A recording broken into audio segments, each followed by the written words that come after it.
Alright, welcome back again. This time I'm going to show you defs, which is, defining a block of code so you can use it multiple times just by simply calling on it later on. Which is that I've just been practicing with.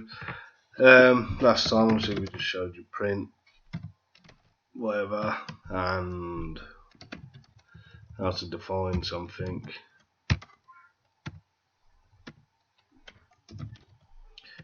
And then you can use that again. So I should just print the same thing twice. So yeah, that was last time. It was just a quick recap. Hopefully you had a little play with that and got used to it.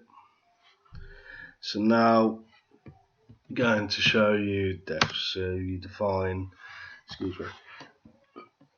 a block of code to be used again, and you can call upon it again.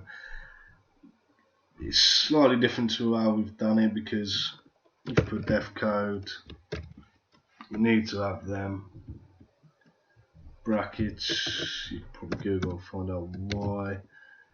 It's so you can import other parts of code as well, which I'll show you afterwards. So if you put def code print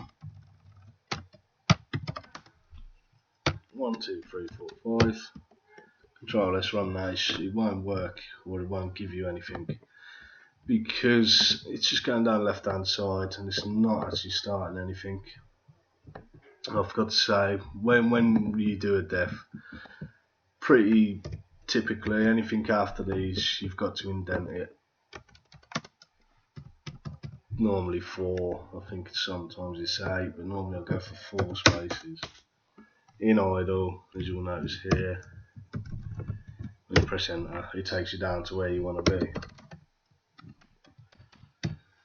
All that is, as far as I can understand, I've only taught myself in basic reading, but so from what I can gather, it will start running down the left hand side, where it'll start reading downwards until it catches something, then it'll read to the right. So obviously if you had print here, it would just run that anyway. It would probably error on this because there's no indent. It's telling you there should be an indent. So it's indented, so it just knows it's not part of the main block of code, and it's just to be used at certain times basically. So it'll be used when you call upon code. It will do that rather than the main block, which will run down your left and then it works its way in. So yeah, so that's basically quite simply how you define a little block of code. Obviously you can put other stuff in there, we'll just stick the print stuff for now, just keep it simple.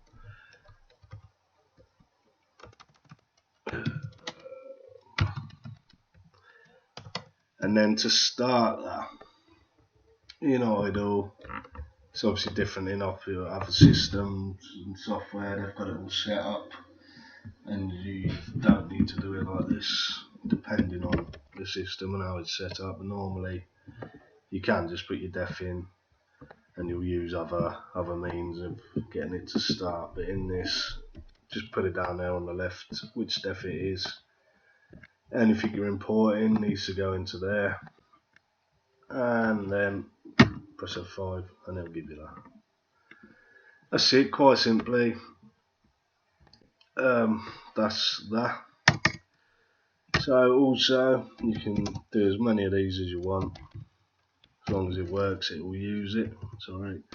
You can't have two of the same because obviously it needs to know where to start. So def2, what you can do,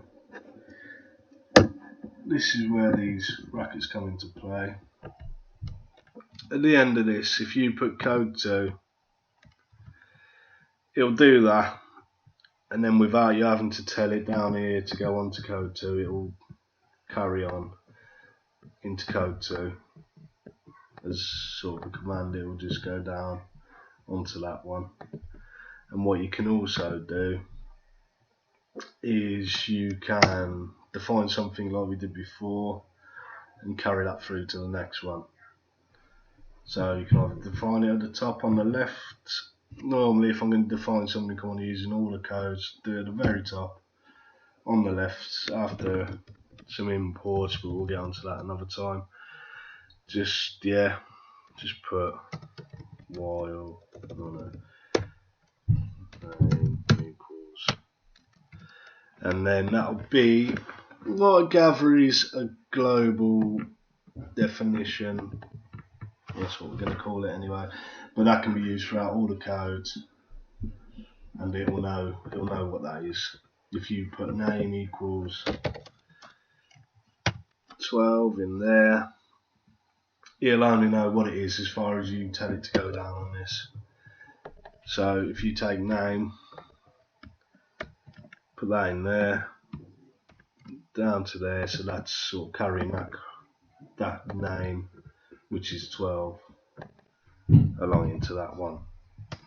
So now in this bit you also have to define name again, so you can put name equals name. I normally do, just keep it simple. Whatever you put on the left is what you're now calling it, and then that is what it was or what you want it to be. So that'll be named from up there, which you're importing, and then you'll put new name. If you ever define anything, don't put a space in because it will just count as 2 words. So I use the underscore. Okay, so then you can print new name. Down here is still starting a code, so it will start there. Print that, print that, print that. Define name as 12. Get down to code 2 with 12 as name, and then it will tell code 2 what you want to call name. So we're going to call name new name, and then print new name. Easy as that. But yeah, so press that. It should print 1 2 3 4 5 5 4 3 2 1 1 1 1, and then print 12. But it will print it from down here because obviously there's no print command there, so it'll do it there. All being well. And there you go. Simple as that. Which is handy for certain things, which we'll come into later on. But it is handy to be able to send code through stuff without making a class, which I won't get into now because they're reasonably simple, but we won't complicate things for now. Okay, so yeah, so that's basically quite plain and simply. Maybe a bit confusing to you, but have a little play and you should understand that it's quite simple and just sending it through each other. So yeah, I'll just do a little bit more. So I'll say you can put def code 3. We won't import anything. Print code 3. So yeah, so now that should, if you put that underneath here, I believe. Normally I'll do it as a run or only do one at a time, but we'll have a go. So that should do all what I've done before, plus print code 3 underneath. There you go. So then you can do that, and then you can do code again, and then it should do it twice. You do that, code 3. It's just, as you can see, you can put code as many times as you want. And then that's printing the whole thing over and over and over and over again, as many times as you want it to do it. Which just makes life easier. That's what it's all for, really. And obviously, there's a lot Python can do that can make your life easier. Plus, it's a good thing to learn. I quite enjoy it. So yeah, that's defs basically. And if you only wanted to do code 3,